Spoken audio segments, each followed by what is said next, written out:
بسم اللہ الرحمن الرحیم۔ ناظرین السلام علیکم، میں ہوں آپ کا میزبان صابر شاکر۔ وفاقی دارالحکومت اسلام آباد سے کچھ تازہ ترین اطلاعات اور ہم اپنے آپ سے شیئر کرتے ہیں۔ کرنٹ پولیٹیکل سچویشن کی طرف جانے سے پہلے ذرا سال 2023 کا ایک مختصر سا جائزہ لیں گے، لیکن سب سے پہلے سال نو مبارک ہو آپ کو، اور میری دعا ہے کہ اللہ تعالیٰ سال 2024 پاکستانیوں کے لیے، کشمیریوں کے لیے، فلسطینیوں کے لیے، اور خاص طور پر جہاں جہاں ظلم و ستم ہو رہا ہے، ظلم و بربریت ہو رہی ہے، ان تمام بنی نوع انسانی کے لیے اچھا ثابت ہو سال 2024، اور ان کے مصائب کا خاتمہ ہو، تکلیفوں کا خاتمہ ہو۔ خاص طور پہ فلسطینیوں کے ساتھ جو کچھ ہوا سال 2023 میں جاتے جاتے، اور ابھی تک جو ظلم ان پہ جاری و ساری ہے، یہ بہت ہی اندھوناک ہے۔ اور چند ہفتوں کے اندر اندر جس طریقے سے ہزاروں بچے اور ہزاروں خواتین لقمہ اجل ہو گئیں اور ظلم و بربریت کا شکار ہو گئیں، اللہ تعالیٰ ایسی مصیبت اور ایسی آزمائش کو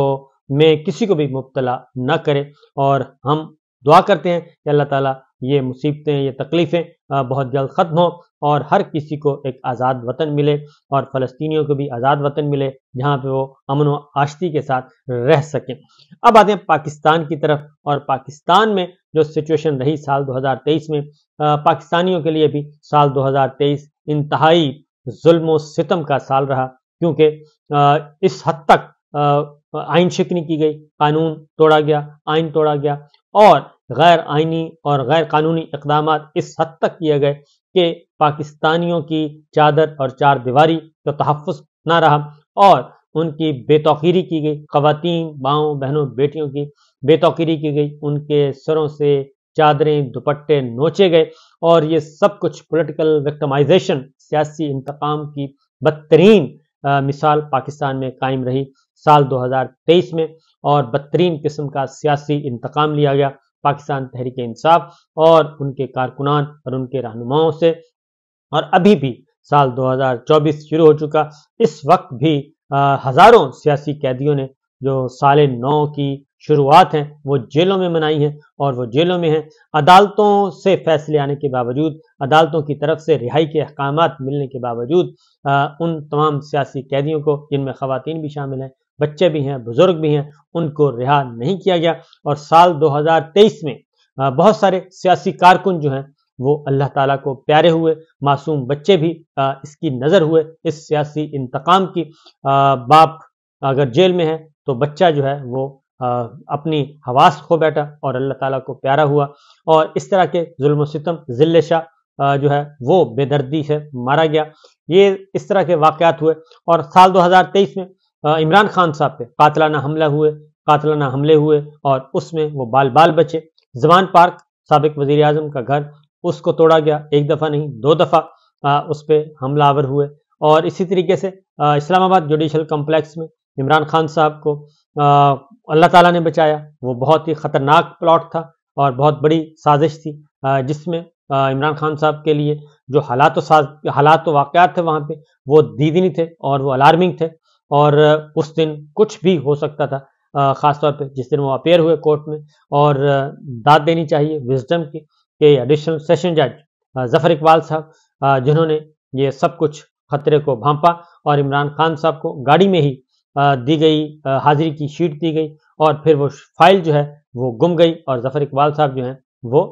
تبدیل کر دیا گئے۔ اس طرح کے اندھوناک واقعات بہت سارے ہوئے۔ میڈیا پہ جبر رہا، میڈیا مسلسل سنسرشپ کا شکار رہا، اور عمران خان صاحب پہ پابندی رہی، اور وہ آخر وقت تک ابھی تک بھی برقرار ہے کہ آپ ان کی تصویر نہیں دکھا سکتے، ان کا ٹکٹ نہیں چلا سکتے، ان کی خبر نہیں دے سکتے۔ یہ سب کچھ ہوتا رہا۔ نگراں حکومتیں غیر آئینی اور غیر قانونی قرار پائیں، اور اپنی آئینی مدت سے تجاوز کر چکی ہیں۔ انتخابات ہونے تھے، انتخابات نہیں ہو سکے سال 2023 میں۔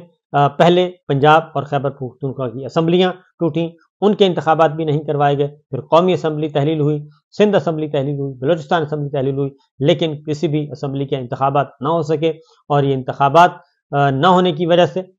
جو اس وقت کی نگراں حکومتیں وہ غیر آئینی اور غیر قانونی، اور یہ ہم نہیں کہہ رہے، آئین کہتا ہے، دستور کہتا ہے، اور سپریم کورٹ کا فیصلہ بھی کہتا ہے۔ جسٹس اطہر من اللہ صاحب کے جو نوٹ ہے وہ واضح طور پہ اس میں نشاندہی کر دی گئی ہے۔ یہ سب کچھ ہوا سال 2023 میں۔ نئے چیف جسٹس قاضی فائز عیسیٰ صاحب آئے، ان سے بہت زیادہ توقعات وابستہ ہیں، اور ان کے لیے امتحان ہے سال 2024 بھی، بلکہ شروعات میں ہی ان کو ایک اہم فیصلے کرنے ہیں۔ 15 جنوری سے پہلے بہت اہم نوعیت کے مقدمات ان کے سامنے رکھے جائیں گے، ان کے فیصلے کرنے ہیں۔ تو دیکھنا ہے کہ جسٹس قاضی فائز یوسف صاحب بطور چیف جسٹس آف پاکستان تاریخ میں اپنے آپ کو کس طریقے سے رکھتے ہیں زندہ و سلامت۔ سال 2023 میڈیا کے لیے بہت ہی بھاری رہا، اور بہت سارے صحافیوں کو گرفتار کیا گیا، ان کو اٹھایا گیا، سمیع ابراہیم صاحب، صدیق جان صاحب، خالد جمیل صاحب اور بے شمار دیگر صحافی دوست جو ہیں ان کو گرفتار کیا گیا۔ وہ آف ایئر ہوئے، اور آف ایئر ہونے کے بعد آج کل وہ اپنا ڈیجیٹل میڈیا پہ کام کر رہے ہیں، اور بہت سارے ہمارے میڈیا کے دوست جو ہیں وہ جاب لیس ہوئے، اور ٹی وی چینلز خرید و فروخت کی گئی، اس میں سب سے زیادہ نقصان میڈیا ورکرز کو ہوا، اور یہ بھی دیکھنے کو ملا۔ شہید ارشد شریف سال 2023 میں بھی اپنے انصاف سے محروم رہا، اور ان کو شہید کر دیا گیا تھا کینیا میں،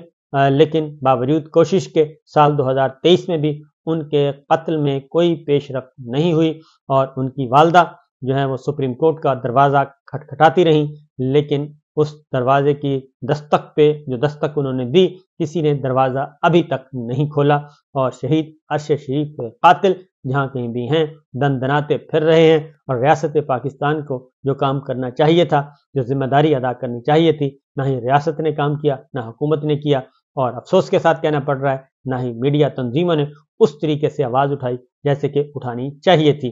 اور اگر میڈیا تنظیمیں مؤثر طریقے سے اس کو آواز کو اٹھاتی تو یقیناً کچھ نہ کچھ ضرور پیش رفت ہوتی، لیکن شہید ارشد شریف کا قتل ابھی تک پراسراریت کا شکار ہے، اور ان کو انصاف نہیں مل سکا۔ شہید ارشد شریف کی والدہ انصاف کی طلبگار ہیں، ان کے دوست انصاف کے طلبگار ہیں، ان کی فیملی انصاف کی طلبگار ہے، لیکن ابھی تک ان کو انصاف نہیں ملا۔ عمران خان صاحب 9 مئی کا واقعہ ہوا، 9 مئی کا جو ایک واقعہ ہے، اس کی تحقیقات ابھی تک نہ ہو سکی۔ 9 مئی کو اسلام آباد ہائی کورٹ سے جس طریقے سے سابق وزیر اعظم عمران خان کو عدالت کے دروازے توڑ کے، شیشے توڑ کے، کھڑکیاں توڑ کے، سر پھاڑ کر اور وکلا کو زخمی کر کے جس طریقے سے اٹھایا گیا، اور اس کے بعد اور اس کی ویڈیو، اور جس طریقے سے وہ ایک سابق وزیر اعظم کی بے توقیری کی گئی، اس کے نتیجے میں ان کو گرفتار کیا گیا، اور اس کے نتیجے میں پھر 9 مئی کو توڑ پھوڑ ہوئی، اور ان توڑ پھوڑ کے آڑ میں جو کچھ بعد میں کھیل کھیلا گیا وہ بھی ایک دردناک، کربناک اور المناک داستان ہے۔ 9 مئی کے معاملے میں جو پاکستان تحریک انصاف رہنما چھوڑتے گئے اور استحکام پاکستان پارٹی یا کوئی دوسری پارٹی جوائن کرتے گئے، ان کو تو تمام تر الزامات سے بری الذمہ قرار پائے، اور وہ محب وطن قرار پائے، اور جنہوں نے پاکستان تحریک انصاف نہیں چھوڑی وہ غدار بھی پائے، اور وہ باغی بھی قرار دیے گئے، اور وہ ان میں سے میجورٹی جو ہے وہ یا تو جیلوں میں ہے، یا پھر روپوش ہیں، یا پھر بیرون ملک ہیں، اور بہت سارے سیاسی رہنما ابھی تک روپوش ہیں۔ اور عام انتخابات یہاں تک کہ ایک کھیل کھیلا گیا عام انتخابات کے لیے، کاغذات نامزدگی داخل کروانے کے لیے، اور کاغذات داخلی جس طریقے سے ہوئے وہ بھی ہمارے سامنے ہیں کہ کس طریقے سے آئین کی دھجیاں، قانون کی دھجیاں بکھیری گئیں، قانون توڑا گیا، اور حکومت نے بھرپور ایک فسطائیت کا مظاہرہ کیا۔ جو حکومتیں جن کا کام الیکشن کروانا ہے غیر جانبدارانہ طریقے سے، وہ حکومتیں ہی اس دھاندلی کے پروسیس میں شریک ہوئیں۔ الیکشن کمیشن آف پاکستان سال 2023 میں کوئی عزت نہ حاصل کر سکا، کیونکہ اس نے بھی الیکشن کروانے کے علاوہ باقی ہر کام کیا، ہر انتقامی کام کیا اور تعصب برتا، اور وہ بھی ایک بہت بڑی سیاسی جماعت، اس سیاسی جماعت کو ناکارہ کرنے کی کوشش کی، اور اس کو تحلیل کرنے کی کوشش کی، اس پہ پابندی لگانے کی کوشش کی۔ یہ سب کچھ الیکشن کمیشن آف پاکستان کی عمارت سے جو ہے جنم لیا، لیکن پاکستان تحریک انصاف ابھی تک موجود ہے۔ اس کا بلے کا نشان چھینا گیا، لیکن بلے کا نشان پشاور ہائی کورٹ نے واپس کیا، لیکن الیکشن کمیشن آف پاکستان نے تا دمے یہ پروگرام ابھی تک انہوں نے اس کو ریسٹور نہیں کیا، بلکہ پشاور ہائی کورٹ میں اپیل کر دی ہے، اور ریویو فائل کیا ہے، انٹرا کورٹ اپیل فائل کی ہے۔ اس میں دیکھتے ہیں کہ کیا نتیجہ نکلتا ہے۔ قصہ مختصر یہ کہ سال 2023 نہ ہی عدالت کے لیے اچھا رہا، نہ ہی وکالت کے لیے اچھا رہا، اور نہ ہی صحافت کے لیے اچھا رہا، نہ معیشت کے لیے اچھا رہا، نہ معاشرت کے لیے اچھا رہا۔ اور اس آخری دن بھی 31 دسمبر کو بھی سردار لطیف خان کھوسا سینئر ایڈوکیٹ ہیں، ان کے بیٹے شہباز کھوسا کو پولیس نے گرفتار کیا 31 دسمبر کو، اور ان پہ ایک مقدمہ درج کیا گیا جو کہ بے بنیاد بیس لیس مقدمہ۔ اس طریقے سے سابق وزیر اعظم عمران خان صاحب پہ کوئی 200 مقدمات درج کیے گئے، کم و بیش 180 سے زیادہ مقدمات ان پہ درج ہیں، اور کوئی ایسا الزام نہیں جو کہ ان پہ نہ لگایا گیا ہو۔ قتل، اقدام قتل، دہشت گردی، منی لانڈرنگ، پتہ نہیں نامعلوم کیا کیا، توہین الیکشن کمیشن، توہین مذہب، اس نوعیت کے الزامات مسلسل لگائے جاتے رہے، اور ریکارڈ قائم ہوا۔ اور سال 2023 پاکستان میں سیاسی انتقام کے حوالے سے ایک